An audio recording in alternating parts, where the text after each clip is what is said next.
Kichakeswari radio.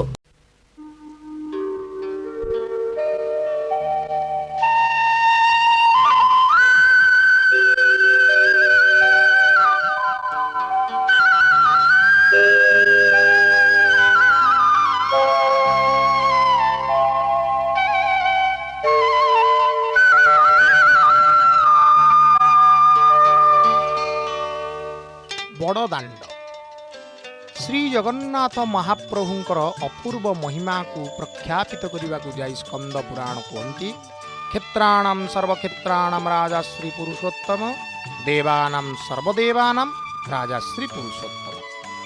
ये पुरुषोत्तम निजे क्षेत्र आउ क्षेत्रज्ञ। आंकर पंडा बड़ पंडा, आंकर देउल बड़ देउल, आंकर धंडा बड़ धंडा, आंकर प्रसाद महाप्रसाद, आंकर दाण्ड बड़ दाण्ड। श्रीमंदिर ठारू गुंडीचा मंदिर पर्यंत प्राय 3 किलोमीटर व्यापीथिबा ए दाण्ड को बड़ दाण्ड बोली कहा जाए। ए बड़ दाण्ड समुद्रर धूलीर परिपूर्ण। ए धूली श्रद्धार धूली नाम रे नामित। कोटी कोटी जुग धरी अनेक साधु सन्थ महात्मा मानकर पादधूली ए धूली रे मिशिछि। तेणु ये बड़दाण्ड खूब महिमावंत। बड़दाण्डरे पहुँचवा क्षणी बड़दाण्डर धूलीरे गड़ी जावाई प्रत्येकंकर सेथिपाई इच्छा हुए, कारण ए धूलीरे गड़ी जावा मात्रे अनेक साधु सन्तंकर करुणा आपे आपे मिल जाए। ए बड़दाण्ड आगुरु गोटे नदी जार नाम हेउची मालिनी ता द्वारा 2 खंड होइथिला। सेथिपाई 3टी रथ बदलरे 6टी रथ करने को पड़ुथिला। ठाकुर माने 3 रथरे जाई नदी कूल पहुँचवा पर आर पारी को डंगारे पार हेउथिले एवं तत्परे ठाकुर मानंकु पुनः सेठी प्रस्तुत होई रहितबा सगड़ी बा रथरे बसई गुंडीचा मंदिर पर्यंत निया जाउथिला। गुंडीचा मंदिर ठाकुरंकर जन्मवेदी। ठाकुर सेई स्थान रे निजर विग्रह को निजे प्रस्तुत करथिले बोली विश्वास करा जाए। आउ गोटे सुंदर कथा बड़दाण्डरे रही जहाँ हेउची माँ अर्धासिनी बा अर्धशोषणी कथा, जी हेउचंती जगन्नाथंकर माउसी माँ।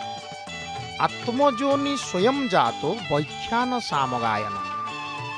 निजे महाप्रभु हेउचंती आत्मजोनि, तांकु तो कहीं जन्म कला वाला नहीं, तेबे तांकर माँ जदि नाहंती माउसी कोठु आसिले। पुराण मतरे जेतेबेले इंद्रदुम्न महाराज प्रभु जगन्नाथंक पई यज्ञ कले, यज्ञरु जगन्नाथ महाप्रभु प्रकट हेले। तेणु यज्ञर गर्भ जगन्नाथंक पई जन्मस्थली पालटी गला। तेणु यज्ञंकर पत्नी स्वाहा एवं स्वधा तांकर भग्नी ये अर्धशोषणी बा अर्धासिनी, जी मालिनी नदी को शोषी बड़दाण्ड को 2 भाग होबारु बंचेई वर्तमान गोटे दाण्डरे परिणत करिसेंती। एई माँ देखिबाकू अबिकल सुभद्रिकांक रूप परी। ठाकुरे स्नेहरे एइठारे अपेक्षा करती एवं माउसी माँ परसी देइथिबा पोड़पिठा को खाई रथयात्रा रे पथश्रम मेंटांती।